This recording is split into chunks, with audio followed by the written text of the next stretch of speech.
안식 후 첫날 일찍이 아직 어두울 때 막달라 마리아가 무덤에 와서 돌이 무덤에서 옮겨진 것을 보고 시몬 베드로와 예수께서 사랑하시던 그 다른 제자에게 달려가서 말하되 사람들이 주님을 무덤에서 가져다가 어디 두었는지 우리가 알지 못하겠다 하니 베드로와 그 다른 제자가 나가서 무덤으로 갈새 둘이 같이 다름질하더니 그 다른 제자가 베드로보다 더 빨리 달려가서 먼저 무덤에 이르러 구부려 세마포 놓인 것을 보았으나 들어가지는 아니하였더니 시몬 베드로는 따라와서 무덤에 들어가 보니 세마포가 놓였고 또 머리를 쌌던 수건은 세마포와 함께 놓이지 않고 딴 곳에 쌌던 대로 놓여 있더라. 그때야 무덤에 먼저 갔던 그 다른 제자도 들어가 보고 믿더라. 그들은 성경에 그가 죽은 자 가운데서 다시 살아나야 하리라 하신 말씀을 아직 알지 못하더라. 이에 두 제자가 자기들의 집으로 돌아가니라. 아멘. 안식 후 첫날 새벽에 막달라 마리아가 무덤에 왔습니다. 여러분, 막달라 마리아가 왜 무덤에 왔을까요? 예수님께서 십자가를 지실 때 그 자리에 막달라 마리아가 있었습니다. 그리고 아리마대 요셉이 자기 무덤에 예수님의 시신을 안치할 때 그때도 역시 그 자리에 막달라 마리아가 있었습니다. 그리고 집으로 돌아가서 안식일을 지내고 또 안식일이 끝나자마자 새벽에 달려온 것입니다. 미리 준비한 향품을 가지고 예수님의 시신에 바르기 위해서였다는 것입니다. 자, 무덤에 도착하자 어떤 일이 일어났을까요? 무덤을 막고 있던 큰 돌이 옮겨져 있는 것을 발견하게 됩니다. 물론 예수님의 시신도 없어졌고요. 분명히 아리마대 요셉이 자기 무덤에 예수님의 시신을 안치할 때 보았거든요. 근데 시신이 사라진 것입니다. 마리아가 너무 놀라서 베드로와 요한에게 달려가서 그 사실을 이야기합니다. 자, 그런데 다른 복음서에 보면 막달라 마리아뿐만이 아니라 또 무덤에 온 여인은 또 있다라고 증거하고 있습니다. 적어도 3명의 여인이 더 있습니다. 그러나 요한복음의 저자 요한은 막달라 마리아만 지칭해서 말하고 있는 것입니다. 막달라 마리아와 다른 여인들이 무덤에 와서 보니 시신이 없어진 것을 발견하게 되죠. 그것을 막달라 마리아가 제자들에게 달려가서 알렸다라고 말씀하고 있는 것입니다.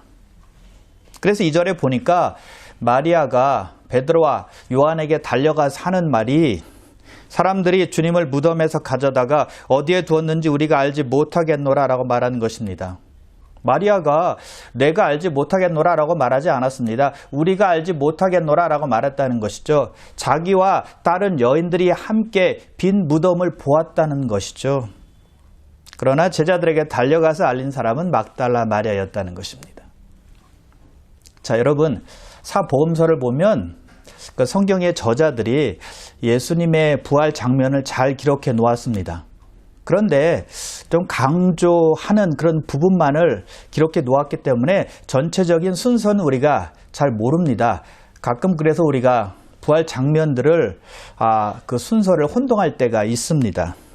그래서 예수님의 부활 때 일어난 사건들을 순서별로 한번 좀 정리를 해보면 좋을 것 같아요.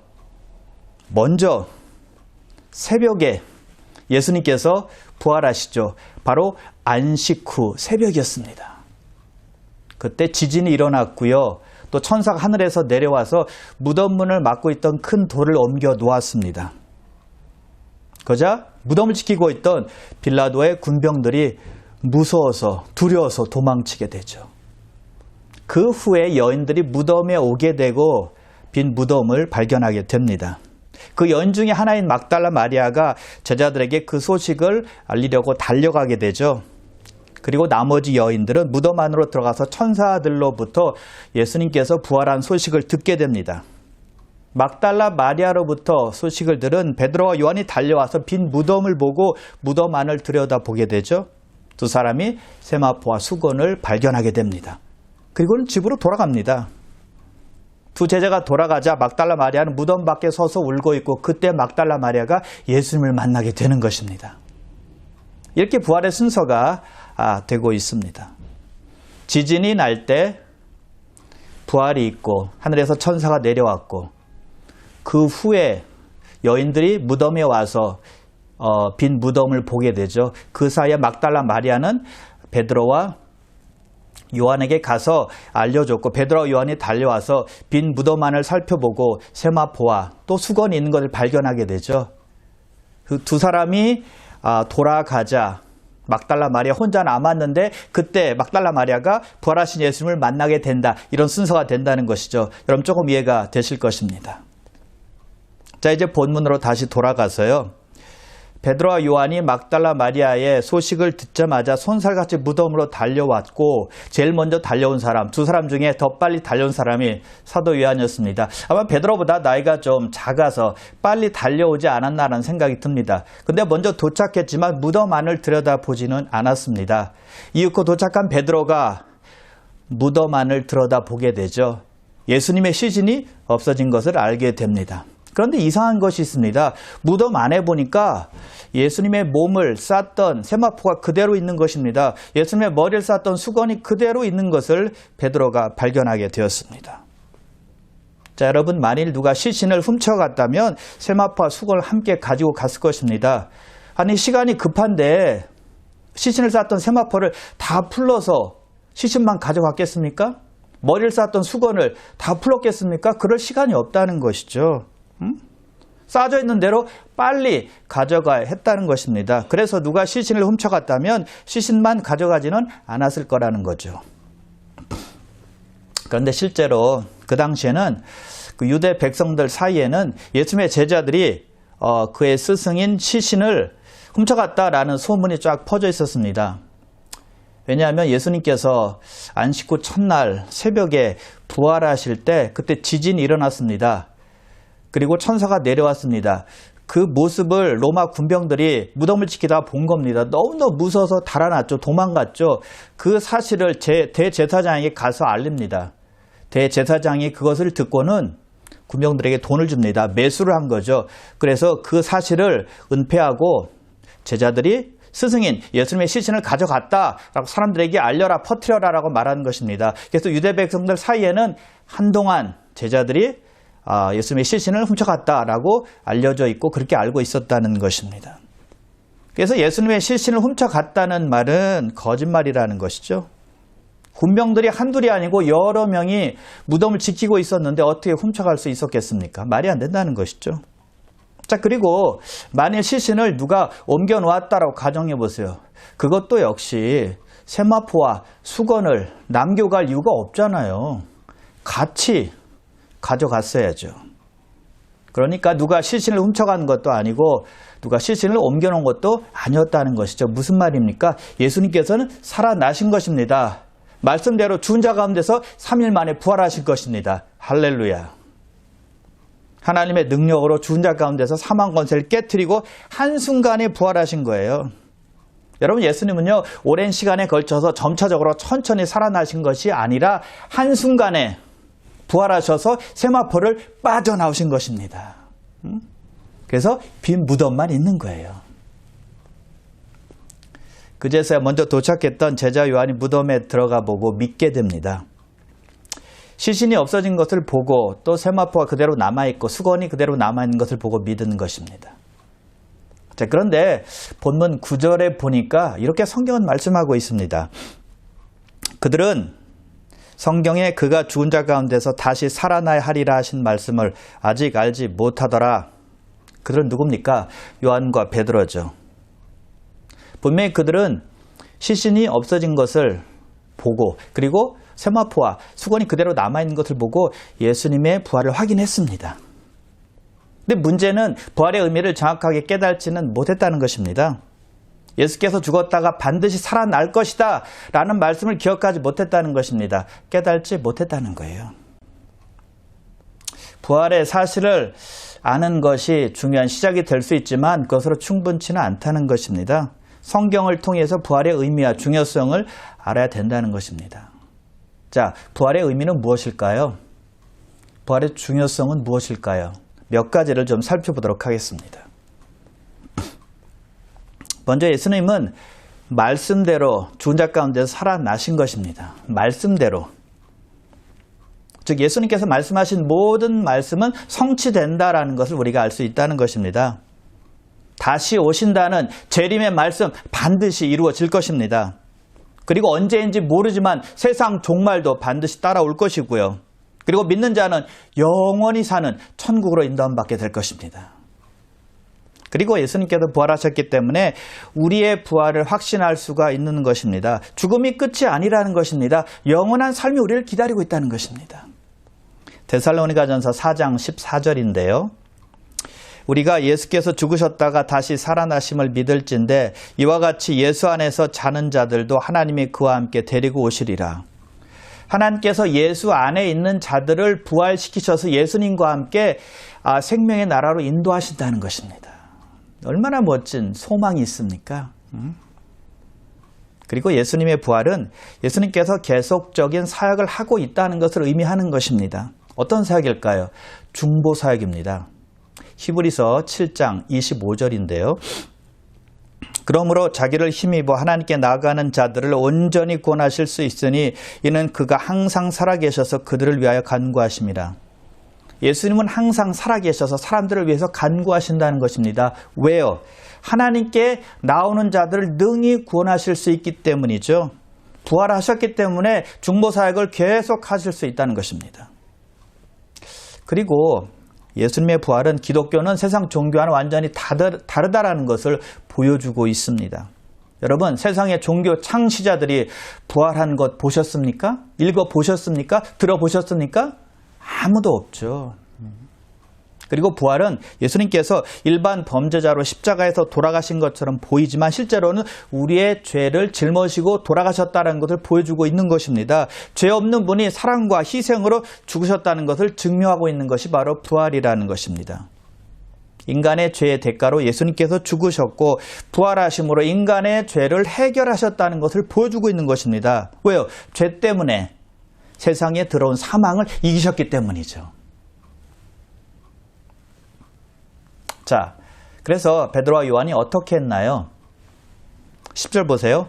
이에 두 제자가 자기들의 집으로 돌아가니라. 베드로와 요한은 이제 각자 자기 집으로 돌아갔습니다. 부활은 확인했습니다. 그러나 부활의 의미를 모르니 그냥 집으로 돌아간 거예요. 기쁨도 없었고 감격도 없었다는 것입니다. 오히려 두려워서 집으로 간 거예요.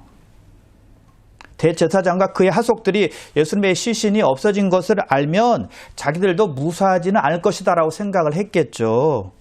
대제사장이나 그의 하속들이 두려워서 도망치듯 집으로 돌아간 겁니다. 그래서 그날 저녁에 베드로와 요한을 비롯해서 모든 제자들이 한 곳에 모여서 문을 걸어 잠그고 두려워한 것 아닙니까? 그것이 19절부터 나오거든요. 물론 오늘 본문은 아닙니다. 베드로와 요한이 하나님의 말씀을 기억했더라면 빈 무덤이 승리의 무덤이요 사망 권세를 깨뜨린 무덤이라는 것을 알게 되었을 것입니다.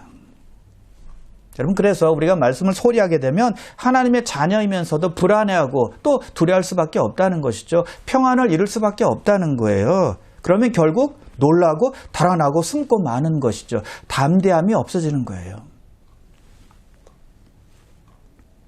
그런데 보세요. 건장한 남자 두 사람이 도망쳤지만 막달라 마리아는 도망치지 않았다는 것입니다. 무덤가에 그대로 있었습니다. 그것을 떠나지 않은 거예요. 무덤가에서 울면 울었지 그것을 벗어나지 않았다는 것입니다. 왜 마리아가 무덤가를 떠나지 않았을까요? 막달라 마리아가 그것을 떠나지 않은 것은 어떤 일이 있어도 예수님을 찾아야 된다라는 마음 때문이었을 것입니다. 여러분, 근데 사실은 막달라 마리아가 그때까지 예수님의 부활을 알지 못했습니다. 깨닫지 못한 겁니다. 그래서 제자들에게 달려가서 말할 때도 사람들이 주님을 어디에 두었는지 모르겠다라고 하면서 빈 무덤에 대해서 전한 것 아닙니까? 부활은 생각지도 못하고 다른 사람들이 시신을 옮겨 놓았다라고만 생각하고 있었다는 거예요. 그래서 마리아는 없어진 주님의 시신 때문에 떠나지 못한 겁니다. 시신을 찾기 전에는, 그래서 보기 전에는 결코 떠나지 않겠다라고 다짐한 것 같아요. 그런 마음이었다는 것이죠. 예수님을 찾겠다는 마음으로 가득했다는 것입니다. 이 간절함이 막달라 마리아를 그곳으로부터 떠나가지 못하게 한 것입니다. 자, 그런데 그 마리아에게 어떤 일이 일어났을까요? 11절과 12절인데요. 마리아는 무덤 밖에 서서 울고 있더니 울면서 구부려 무덤 속을 들여다보니 흰옷 입은 두 천사가 예수의 시체 뉘었던 곳에 하나는 머리편에 하나는 발편에 앉았더라. 마리아가 무덤 밖에서 울고 있다가 무덤 안을 들여다보았습니다. 근데 이게 웬일입니까? 무덤 안에 흰옷 입은 두 천사가 앉아있는 것입니다. 하나는 예수님께서 누우셨던 머리 쪽에, 또 하나는 예수님께서 누우셨던 발 쪽에 앉아있는 것입니다. 그때 천사들이 마리아에게 왜 우느냐라고 묻습니다. 그러자 마리아는 사람들이 예수님을 어디론가 옮겨놓았는데 알지 못하겠다라고 말을 하죠. 그 말을 하고 마리아가 뒤를 돌아다 봅니다. 뒤에 누가 서 있었을까요? 부활하신 예수님께서 서 계셨습니다. 할렐루야. 부활하신 예수님께서 마리아 바로 뒤에 계셨다는 거예요. 그렇게 보고 싶었던 예수님, 그렇게 찾았던 예수님을 눈앞에서 본 것입니다. 사실 마리아는요, 돌아가신 예수님을 찾은 것입니다. 예수님의 시신을 찾은 겁니다. 근데 죽음에서 살아나신 예수님께서 바로 옆에 계셨다는 것이죠. 바로 막달라 마리아가 처음으로 예수님의 부활을 목격한 사람, 예수님의 부활의 첫 증인이 되었다는 것입니다. 부활하신 예수님께서 처음으로 만난 사람이 막달라 마리아였다는 거예요. 여러분, 부활하신 예수님께서 가장 보고 싶었던 사람은 자기를 키워주고 십자가 밑에서 그렇게 울고 슬퍼했던 자기 어머니가 아니었습니다. 또 사랑하는 제자 요한도 아니었습니다. 수제자 베드로도 아니었습니다. 또 다른 제자도 아니었습니다. 그 누구도 아니었지만 바로 막달라 마리아였다는 것입니다. 과거 7귀신 들렸다가 예수님을 만나서 고침받고 새 사람 된 바로 막달라 마리아였어요. 마리아는 예수님을 만난 뒤로 변화받고 예수님을 가장 사랑한 여인이었습니다. 예수님으로부터 받은 그 은혜를 잊지 않았습니다. 그것을 가장 소중하게 생각하고 가장 귀하게 생각했던 여인이었다는 것이죠. 막달라 마리아가 예수님의 부활을 믿었기 때문에 예수님이 그녀를 만나주신 것이 아니었습니다. 막달라 마리아는 그냥 예수님을 무조건 믿었습니다. 예수님 외에는 다른 데 소망을 두지 않았다는 것입니다. 그래서 예수님의 시신을 두고 그 자리를 떠날 수가 없었어요. 그래서 향품을 바르면서 다시 한번 예수님의 얼굴을 보고 싶었다는 것이죠. 여러분, 사랑하는 사람을 잃으면 어떻게 됩니까? 그 사랑하는 사람의 죽음을 인정하지 못합니다. 매일매일 무덤에 가게 될 것입니다. 막달라 마리아가 무덤을 찾은 이유는 바로 예수님께 대한 사랑 때문이었다는 것입니다. 예수님을 통해서 소중한 가치와 소중한 인생을 발견했기 때문입니다. 그 사랑과 은혜를 잊지 못한 거예요. 막달라 마리아는 예수 만나기 전에는 7귀신 들린 사람이었습니다. 여러분, 귀신이 하나만 사람의 안에 들어와도 못 견디는데 7귀신이 자기 안에 들어왔으니 얼마나 괴로운 인생을 살았겠습니까? 아마 죽지 못해 사는 그런 인생이었을 것입니다. 그러나 마리아가 예수님을 만났을 때 그 여인을 사로잡고 있던 모든 귀신들은 다 떠나가게 되었다는 것입니다. 새로운 인생이 시작이 된 것입니다. 그때부터 마리아는 예수님을 생명처럼 사랑하게 되었다는 것이죠. 이런 마리아에게 예수님 외에 어떠한 것도 인생의 의미, 인생의 가치는 없었다는 것이죠. 그래서 예수님께서 십자가에서 돌아가실 때 십자가를 끝까지 지킨 여인 막달라 마리아였습니다. 그리고 아리마대 요셉이 자기의 무덤에 예수님의 시신을 안치할 때도 그 자리에 있었다는 것이죠. 그리고 안식일이 지나자마자 무덤으로 달려온 것입니다. 미리 준비해 놓은 향품으로 예수님의 시신에 바르기 위해서였다는 것입니다. 마리아는 예수님을 끝까지 따르고 끝까지 헌신하고 끝까지 사랑한 여인이었다는 것이죠. 마리아는 예수님의 사랑에 반응할 줄 아는 여인이었다는 것입니다. 은혜를 기억하고 갚을 줄 아는 여인이었어요. 그래서 귀신으로부터 노임받았을 때 자기 소유로 예수님과 그의 제자들을 섬기지 않았습니까? 그런 마리아에게 부활하신 예수님께서 나타나신 거예요. 예수님께서 마리아에게 말씀하십니다. 여자여 어찌하여 울며 누구를 찾느냐? 왜 우느냐라고 주님께서 말씀하세요. 여러분, 이 말은요, 부드러운 책망입니다. 왜 슬퍼하느냐라고 말씀하고 있는 것입니다. 예수님께서 다시 사셨는데 슬퍼만 하고 있어서는 안 된다는 것입니다. 계속 울고만 있어서는 안 된다는 거예요. 이제는 소망과 기쁨이 있기 때문입니다. 바울이 데살로니가전서 4장에서 말을 했는데요. 예수 믿고 죽은 사람에 대해서 너무 슬퍼하지 말라라고 권면하고 있습니다. 왜요? 부활의 소망이 있으니까요. 죽고 끝나는 것이 아니라는 것입니다. 육체의 죽음이 마지막이 아니라는 거예요. 데살로니가전서 4장 13절입니다. 형제들아, 자는 자들에 관하여는 너희가 알지 못함을 우리가 원하지 아니하노니 이는 소망 없는 다른 이와 같이 슬퍼하지 않게 하려 함이라. 소망 없는 사람들은 슬퍼하고 아파하고 우는 것으로 끝나지만 예수 믿는 사람들은 부활의 소망이 있다는 것이죠. 그래서 계속 슬퍼하지는 말아야 한다는 거예요. 물론 우리도 가족이나 가까운 사람이 예수 믿었어도 세상을 떠나면 슬퍼합니다. 그러나 우리는 예수님께서 사망 권세를 깨뜨리고 살아나셨다는 것을 아는 사람들이라는 것이죠. 예수님께서 부활하셨기 때문에 우리의 죽음도 죽음으로 끝나는 것이 아니라는 것입니다. 예수님처럼 몸에 부활이 있다는 거예요. 그래서 영원히 주님과 함께 살게 되는 소망이 있다는 것이죠. 그래서 슬픔 속에서도 주님을 기억하고 소망을 결코 잊으면 안 된다라는 것입니다. 그것을 예수님께서 마리아에게 부드럽게 말씀해 주고 있는 거예요. 자, 그런데 마리아가 예수님을 알아보았나요? 자기 앞에 서 계신 분이 부활하신 예수님이다라고 생각을 했나요? 아닙니다. 동산지기로 생각을 했어요. 이렇게 말합니다. 주여, 당신이 옮겼거든 어디 두었는지 내게 이르소서. 그리하면 내가 가져가리이다. 당신이 예수님의 시신을 두었다면, 옮겼다면 어디 두었는지 나에게 말 좀 해주세요라고 말하는 것입니다. 예수님을 잃은 슬픔이 너무 컸기 때문에 아직 주님을 알아보지 못한 것입니다. 슬픔에 눈이 멀었던 거예요. 마리아는 예수님께서 살아났으리라라는 생각을 하지 못했다는 것입니다. 바로 그때입니다. 예수님께서 마리아야 라고 부르십니다. 그 한마디에 마리아의 눈이 떠졌고 예수님을 알아보게 되었습니다. 예수님의 부활을 그때 깨닫게 된 것입니다.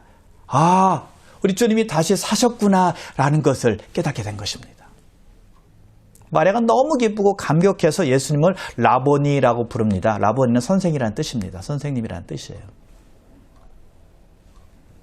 자, 여러분, 예수님은 죽은 자 가운데서 부활하셨습니다. 사망 권세를 깨뜨리고 사탄의 권세를 이기신 것입니다. 그것은 사망에 대한 승리요, 죄에 대한 승리요, 사탄에 대한 승리였습니다. 엄청난 승리였다는 것이죠. 그렇다면 여러분, 세상에 예수님의 부활과 하나님의 능력을 알리는 것이 필요하지 않을까요? 한 여인에게 나타나는 것보다 대제사장과 그의 하속들과 빌라도와 또 다른 많은 사람들에게 예수님의 부활을 알리는 것이 더 중요하지 않을까요? 우리 생각인 것이 더 효과적일 것 같아요. 더 좋을 것 같아요. 그런데 우리 예수님은 슬픔에 잠긴 한 여인에게 나타나셨다는 것입니다. 나타나셔서 부드러운 음성으로 마리아야라고 부르신 거예요. 아파하고 있는 한 여인에게 온 관심을 다 쏟으신 것입니다. 그 여인에게 집중한 것입니다. 주님의 긍휼하고도 자비로운 보살핌이 아닐까요? 여러분, 예수님 안에 있는 사람들이 몇 명이든 우리 주님은 한 그룹으로 보시지 않습니다. 한 사람 한 사람으로 보십니다. 한 사람 한 사람을 아시고 필요를 채우기를 원하신다는 거예요. 주님 안에 속한 사람들을 단순히 숫자로 보시지 않는다는 것입니다. 인디비주얼리 보신다는 겁니다. 그들의 필요를 개별적으로 채우기를 원하신다는 것이죠. 그래서 마리아에게 나타나셔서 그의 필요를 채우신 것 아닙니까? 그러면 여러분, 하나님은 우리의 상황과 우리의 필요를 아시고 돕는 분의 사실을 믿으시길 바랍니다. 시편 34편 8절에 보면 여호와는 마음이 상한 자를 가까이 하신다라고 말씀하고 있습니다. 우리 하나님께서는 마음이 상한 자와 함께 하시고 시리에 빠지고 슬퍼하고 괴로워하는 자들을 붙들어 주시고 일으켜 세워주신다는 말씀이에요. 그래서 무덤 곁에서 슬퍼하고 있던 마리아에게 찾아온 것입니다. 여러분, 그때 예수님을 목격한 마리아가 어떻게 했는지 아십니까? 예수님을 만집니다. 죽은 시신을 찾았는데 예수님께서 살아나셨으니 얼마나 기쁩니까? 얼마나 반갑습니까? 그래서 예수님을 붙든 겁니다. 그래서 예수님께서 말씀하세요. 나를 붙들지 말라. 아마도 마리아는 예수님을 다시는 잃어버리지 않겠다라는 심정으로 꽉 붙든 것 같아요. 본능적으로 말입니다. 그러나 우리 예수님은 육적인 몸으로 계속 지상에서 계실 수 없었습니다. 하늘로 올라가지 않는다면 성령께서 내려오시지 못하니까요. 그래서 마리아에게 날 붙들면 안 되는 거야 라고 말씀을 하신 것이죠. 그리고 예수님께서 마리아에게 사명을 주십니다. 17절 보세요.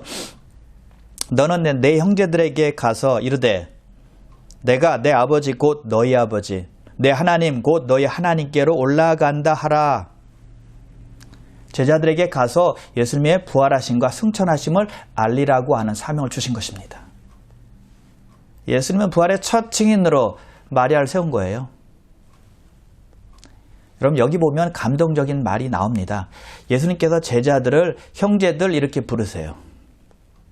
예수님께서 십자가를 지시기 전에는 제자들을 친구들 이렇게 부르셨잖아요. 이제는 부활 후에는 형제들 이렇게 부르고 있다는 것입니다. 부활하신 후에는 제자들을 부르는 명칭이 달라졌다는 겁니다. 예수님의 부활로 인해서 우리와 하나님과의 관계가 완전히 달라졌다는 것입니다. 차원이 다른 관계가 형성이 되었다는 것입니다. 왜요? 예수님의 부활이 모든 믿는 자들에게 산 소망을 가져다 주었기 때문입니다.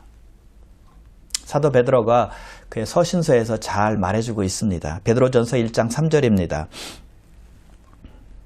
그의 많으신 긍휼대로 예수 그리스도를 죽은 자 가운데서 부활하게 하심으로 말미암아 우리를 거듭나게 하사 산 소망 있게 하시며 우리가 그의 부활하심으로 말미암아 거듭나는 산 소망이 우리에게 생겼다는 거예요.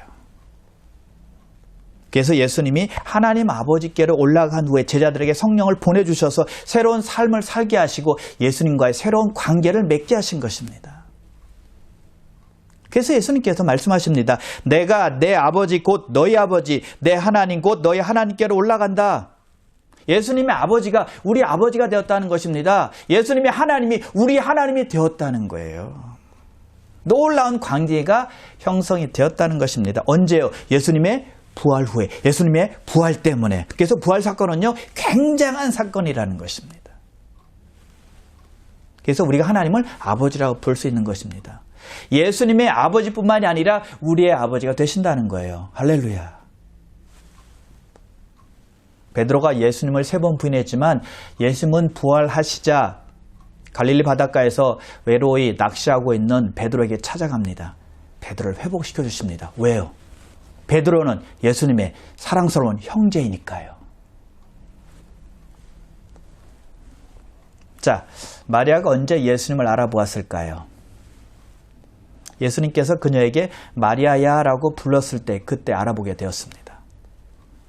자, 여기서 우리는 다시 한번 깨닫는 것이 있죠. 믿음은 하나님의 말씀을 통해서 온다는 것입니다. 우리가 말씀을 듣기 시작할 때 마음의 감동이 일어나고 마음의 변화가 일어나는 거예요. 우리의 변화의 시작이 말씀을 듣기 시작할 때라는 것입니다. 하나님은 말씀을 벗어나서 일하시지 않기 때문이에요. 마리아야 라는 예수님의 말씀 한마디가 마리아를 변화시켰다는 것입니다. 영의 눈이 뜨게 했다는 것입니다. 믿게 되었다는 것이죠. 말씀에는 능력이 있다는 것입니다. 그럼 여러분 말씀을 많이 읽으시고 많이 들으시기를 바랍니다. 로마서 10장 17절이죠. 그러므로 믿음은 들음에서 나며 들음은 그리스도의 말씀으로 말미암았느니라. 들어야 믿음이 생긴다는 것입니다. 들어야 믿고 주님의 음성을 듣게 되는 것입니다. 들어야 주님의 뜻을 알 수 있게 된다는 것입니다. 여러분 마리아가 얼마나 기뻤을까요? 시신이 없어져서 슬퍼하고 있는데 예수님을 목격한 거잖아요. 마리아는 시신을 찾았는데 살아계신 예수님을 만난 거예요. 예수님께서 살아계셔서 자기 앞에서 말씀하고 있는 겁니다. 부활의 첫 증인이 막달라 마리아였다는 것입니다. 빈 무덤을 처음 본 사람도 마리아였고요. 부활하신 예수님을 처음으로 목격한 사람도 마리아였고요. 부활하신 예수님의 음성을 처음 들은 사람도 마리아였습니다. 또 부활하신 예수님을 처음 만진 사람도 마리아였고요. 또 부활하신 예수님으로부터 사명을 처음으로 받은 사람도 마리아였다는 것이죠. 이런 놀라운 축복이 막달라 마리아에게 임한 겁니다.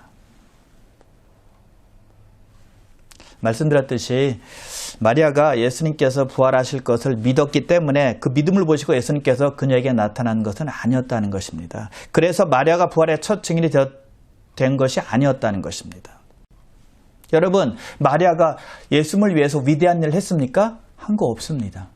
또는 사내들인 공예, 또 로마 정부에 대항해서 예수님은 무죄이시다라고 증언했습니까? 그런 적 없어요. 그러나 막달라 마리아가 한 것이 있었다는 것입니다. 예수님께서 십자가에 달리셨을 때 제자들처럼 비겁하게 두려워서 도망가지 않았다는 것입니다. 예수님의 몸에 장사하기 위해서 향품을 준비해서 무덤으로 달려갔습니다. 마리아는 자기가 할 수 있는 것에 최선을 다한 것입니다. 그녀의 그런 헌신이 부활의 첫 증인이 되게 한 것입니다. 우리도 마찬가지입니다. 할 수 있는 것을 가지고 최선을 다할 때 하나님께서 기뻐 받으신다는 것입니다. 그래서 우리는 내가 할 수 없는 것 때문에 고민할 필요 없습니다. 내가 부족한 것 때문에, 부족한 자원 때문에 불평할 필요 없다는 것입니다. 나에게 주어지는 기회가 분명히 있고 또 내가 할 수 있는 일이 분명히 있다는 것입니다. 그것을 가지고 하나님을 섬기면 되는 것입니다. 그러면 하나님께서 받으시는 거예요. 여러분, 예수님은 부활하셔서 잠자는 자들의 첫 열매가 되셨습니다. 그렇다면 그 다음 차례는 저와 여러분들인 줄 믿으시기를 바랍니다. 그 소망을 기억하는 이번 부활절 되시길 바랍니다. 그러므로 사랑하는 귀한 성도 여러분, 부활의 소망을 결코 잊지 마시고 주님의 은혜를 기억하시면서 주님을 사랑함으로 할 수 있는 일이 무엇인지 생각함으로 부활의 주님을 잘 섬기시기를 주님의 이름으로 축원합니다. 기도하겠습니다.